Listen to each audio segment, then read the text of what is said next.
전국 방방곡곡의 철도 노선 11개가 연내 개통을 앞두고 있습니다. 자, 이것 자체가 매우 이례적이에요. 이렇게 11개 한꺼번에 하는 건 진짜 뭐 금시초문이고 정말 역사적으로도 굉장히 우리가 기념비적으로 가져야 될 건데, 사실은 이런 철도선이라든가 교통망을 깐다는 건 우리의 산업 핏줄을, 동맥을 까는 거거든요. 그것들이 이렇게 한꺼번에 하는 것이, 사실 이런 이 철도라든가 도로망을 한다는 것은 도시나 그 지역의 성장을 우리가 예측하고 거기에 맞춰서 해주는 거거든요. 따라서 앞으로 얼마나 좋은 인프라를 갖고서 우리나라가 갈지 굉장히 기대되는 부분들이 있고요. 국가의 경쟁력은 각 지방 그리고 각 도시의 경쟁력에서 나오는데, 이렇게 이어진다면은 도시의 경쟁력은 진짜로 급속하게 상승할 것 같고요. 지금 여기서 나오는 게 프랑스의 릴, 그다음에 일본의 나고야, 이런 데가 다 철도망으로 해서 지금 한 20, 30년간 급속하게 성장을 한 부분들이 있어서 굉장히 기대가 되는, 개인적으로는 기대가 되는 그런 11개의 교통망이라고 보고 있습니다. 모든 드라마, 소설에 나오던 게 이 교외선이잖아요. 네. 근데 이게 2004년에 적자 이후로 중단됐는데, 그렇죠. 자, 이거를 이번에 다시 되살리면서 네.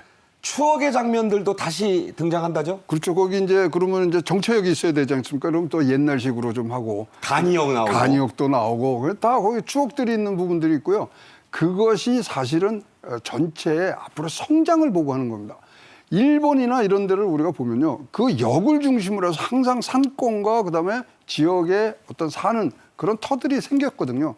그것을 우리가 예상을 할 때는 이것은 10년, 20년 후에는 굉장히 큰 우리의 어떤 정표로서 남을 것이 아니겠느냐, 조심스럽게 예측해 보고 있습니다. 네, 실질적 얘기를 좀 할게요. 이 교외선이나 GTX-A로 인한 교통 편의성, 경제적 이득, 자, 얼마나 좋아집니까?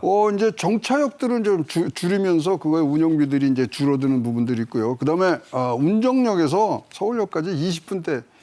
이거 길거리에 거기다 곱하기 거기에 출퇴근하시는 분들 하면은 진짜 어마무시한 손실이었는데, 그것이 이제 20분대로 줄이니까 얼마나 큰 이득이 될지 모르겠습니다. 그러니까 파주 운정중앙역에서 서울역까지 20분대에 온다는 거는 이건 어마어마한 거죠. 어마어마한 거죠. 그리고 그것이 또 창출해낼 우리나라의 국가 경쟁력은 굉장히 높아질 수밖에 없고요.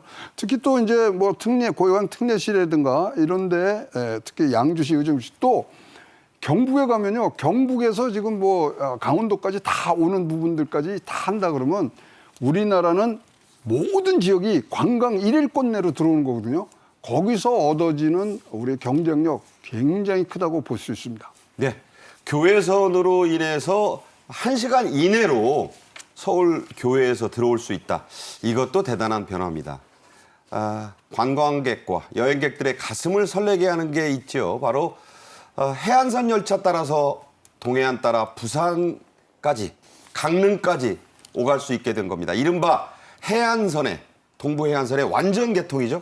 그렇죠. 강릉에서 삼척이 이제 이어짐으로써 완전히, 그다음에 포항까지 오면 포항에서 경주는 본래 있으니까. 네. 그다음에 경주에서는 동해남부선이 있습니다. 그러니까 부산까지 이어지는 거죠. 부산까지. 저게 이제 쭉 가다가 등뼈가 이제 다 이어지는 거예요. 다 이어지는 거죠. 그렇게 되면 지금 말씀들 하셨습니다만, 이 관광에서는 동해안이 아주 관광 명소가 많은데 그동안에 교통망이 제대로 안 갖춰져 가지고, 자, 영덕대게, 울진, 삼척, 강릉 관광지 맛집들이 즐비하잖아요. 그럼요. 그리고 이 사실은 뭐냐면, 이런 교통망이 전국적으로 잘 깔린다는 것은 맞고 말해서 지역의 정주 체계가 갖춰지는 거거든요. 네. 그러니까 지역 인구의 감소, 이걸 막으면서 또 지역의 거점 지역, 도시, 이걸 또 집적 이익을 통해서 발전할 수 있는 그런 계기도 되니까, 교통망의 확충이야말로 국가 발전에 있어서 제1조건 아닙니까? 그런데 우리가 이렇게 특히 이제 이 동해안 이쪽에는 그동안에는 교통으로 말하자면 좀 오지였습니다. 그걸 이렇게 시원하게, 그야말로 한반도 등을 관통해가지고 이어졌다는 거는 정말 저도 그쪽 지역에서 살았습니다. 제가 이제 그쪽 지역 사람입니다만 아주 옛날에부터 이런 건 정말 그 바랐던 바인데 시원하게 뚫려서 아주 반갑습니다. 예. 네. 부산에서 강릉까지 열차를 타고 3시간 50분. 시간도 시간이지만 가는 데마다 관광 명소입니다. 여러분 로망 있으시잖아요. 해안선 따고 동해안 여행. 이게 이제 올 연말이 지나면 가능해집니다. 그 점에 주목해 주시기 바랍니다. 자, 대구 광역철도는 대구 경북 지역의 수건이기도 했어요. 이 개통 날짜 또 이름이 확정이 됐죠? 네, 비수도권의 최초로 광역 철도 대경선이랍니다. 대구와 경북을 이제 따서 대경선이라는. 대경선이 이제 지역 이름을 딴 건데 네. 큰 경사 이런 걸로도 해석이 되네요. 그렇습니다. 12월 14일입니다. 전화를 한번 타고 싶은 생각도 있습니다. 요즘 대경선은 이제 8개 이제 저게 되고요. 자, 지금 나오는 보시면은 저 강릉에서 지금 우리 태화강까지 쭉 내려오는 게 저게 사실은 일제 때부터 하고 싶었는데 못했던 거예요.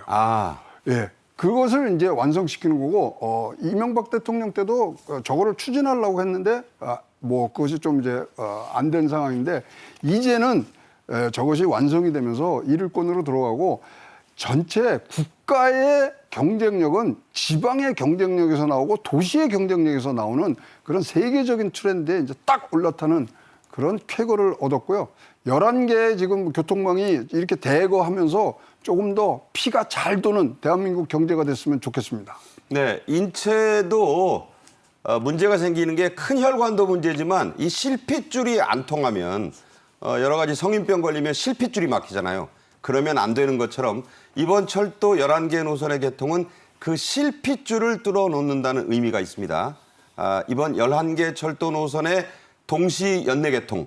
자, 어떤 경제적 효과를 가져올까요? 그러니까 이 경제적 효과는 말씀을 드릴 수 없으면 큰데요. 예를 하나 드리겠습니다. 일본에 보시면 오사카, 고베, 나고야 여기를 1874년도에 이것들을 이제 연결시키거든요. 1874년 19세기에. 네.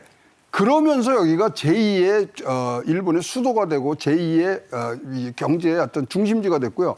또 이것의 하나 큰 예가 뭐냐면 불란서의 릴이라는 도시가 있습니다.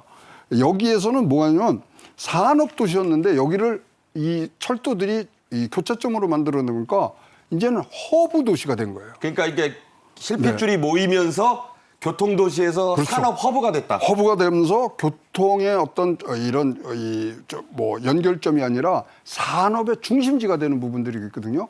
이것들은 항상 이런 철도라든가 공급망이 올 때는 그 지방에 그리고 그 해당 도시의 성장을 목표로 하는 부분들이기 때문에 저는 최근에 일어났던 많은 그런 경제 정책 중에 가장 미래를 잘 담은 그러한 교통망의 개설이라고 보여집니다. 자, 일각의 우려 하나 짚어보죠.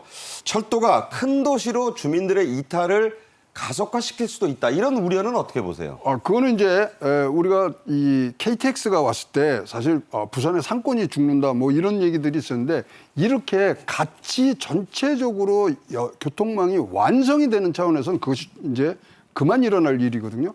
따라서 더 생기면 생길수록 더 좋습니다. 그래서 우리가 일일권 안에 그다음에 핏줄이 아까 좋은 표현이었는데 실핏줄들이 몸끝까지 가야 몸이 따뜻해지는 거거든요. 그런 차원에서 굉장히 더욱더 많은 것들이 우리가 일어났으면 좋을 듯한 것이 교통망의 확대라고 저는 생각합니다. 네.